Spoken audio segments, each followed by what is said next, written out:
When people think of Germany, people often think of the same things: beer, sausage, lederhosen, perhaps even soccer. In other words, they tend to think of Germany as one homogeneous country. This, however, couldn't be further from the truth. Indeed, as few as 150 years ago, modern Germany did not exist at all, and it took the advent of German nationalism and Germany's first great statesman to make it happen. The common criticism of the precursor to modern Germany, the Holy Roman Empire, was that it was neither holy, nor Roman, nor an empire. Indeed, though Germany as we know it today was nominally united under an imperial crown for almost a millennium, in reality, the German lands were composed of approximately 300 individual principalities and city-states that largely operated in independence of one another. Though certain powers dominated different parts of the German lands throughout the Holy Roman Empire's history, it was not until the 17th century that early modern Germany's two greatest powers, Prussia and Austria, began to expand and incorporate more and more German territory under their respective flags. In the early 19th century, Napoleon's conquest of the German lands ended the Holy Roman Empire. After Napoleon's defeat, the German states created the loosely associated German Confederation in 1815, containing all territories of the former empire with majority German speakers. Power within the Confederation was dominated by Prussia and Austria. The creation of the German Confederation in 1815 was largely in reaction to the growing sense of German nationalism which had not existed in Europe prior to the 19th century. While strains of nationalism certainly existed before the turn of the century, it was France's conquest of the German lands in the first decade of the 19th century that first fully aroused German nationalists into proposing a unified German state. Indeed, J.G. Fick's Addresses to the German Nation, given in Berlin in 1808, called on Germans to unite under their common language and traditions. Perhaps no other statesman was in such a fine position to make this dream a reality as the Chancellor of Prussia during the mid-19th century, Otto von Bismarck.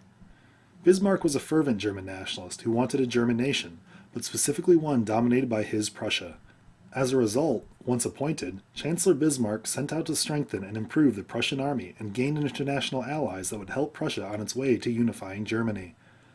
After gaining the chancellorship in 1862, Bismarck began improving Prussia's diplomatic position to ensure Prussia's dominance over Austria. In 1863, when Russia experienced a revolt in its Polish territory, Bismarck and Prussia supported Russia in its violent suppression of the rebellion. This endeared Prussia to Russia, who was traditionally an ally of Prussia's German rival, Austria. The neutralization of Russian interest in German affairs came in handy just a few short years later. After Bismarck encouraged the uprising of German nationalists in Schleswig and Holstein and wrested the two territories from Denmark in the 1864 Danish War, Prussia turned its eyes on Austria. Austria had joined the Danish War in the hopes of supplanting Prussia as the defender of German nationalists, but only succeeded in becoming entwined in the defense of a territory which was far away from its home in south-central Europe. Indeed, after the Danish War, Austria and Prussia were considered joint defenders of Schleswig and Holstein, and in order for Austria to defend the two principalities, it had to cross Prussian territory. Prussia denied Austria the right to do so, and when the rest of the Confederation supported Austria, Bismarck declared the Confederation defunct, declared war on Austria, and invaded other northern German lands. The ensuing conflict lasted only 7 weeks, and Prussia defeated Austria resoundingly, due in part to both diplomacy and military superiority. Indeed, Prussia possessed a better trained and better equipped army than the Austrians, but it was Prussia's neutralization of Austria's potential allies of Russia due to Prussian help in the Polish Rebellion, and France, due to Prussia's promises of territory, that really made Prussia advantageous. Additionally, Prussia guaranteed the new Kingdom of Italy the Austrian-controlled territory of Venice, and in doing so gained a strategic ally south of Austria. After defeating Austria, Bismarck was strategically lenient with the Austrians, as his plans for a pan-German nation might be hurt if he dealt too severely with the German state. Instead, he merely annexed Schleswig, Holstein, and other German land to Prussia and unified North Germany into a new confederation, thereby shutting Austria nearly entirely out of regional power. With Austria neutralized, the final obstacle to Prussia's unification of Germany was France. France still controlled territory on the border of the new, Prussian-dominated German Confederation, which Prussia considered German. Moreover, France was equally ambitious to expand eastward into German lands and simultaneously was worried about the growth of Prussian power at its doorstep. To provoke war, Bismarck released the now famous Ems telegram, which appeared to insult the French ambassador and France itself. Outraged, Napoleon III declared war on Prussia in the summer of 1870. This would prove a grave mistake for the French. After only 6 weeks, The better supplied and well-organized Prussian military had defeated the French and captured its main army, including Napoleon III, at Sedan.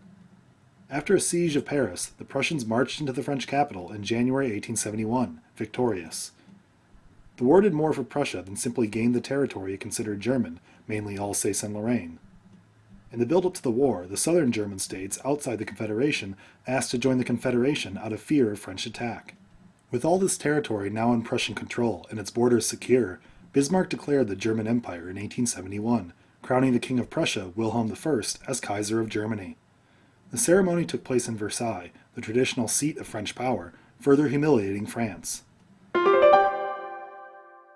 Unification of Germany hinged upon two things: the development and spread of German nationalism in the 19th century, and the brilliant statecraft and diplomacy of Otto von Bismarck. Indeed, without Bismarck's keen maneuvers to neutralize Austria's traditional allies prior to exerting Prussian power in the German lands, Prussian dominance and the subsequent unification of Germany might never have even gotten off the ground. But as accomplished a diplomat and leader as Bismarck was, his efforts would likely not have succeeded if not for the growth of German nationalism and a sense that the lands of Central Europe all shared common and distinct traditions, values, and language.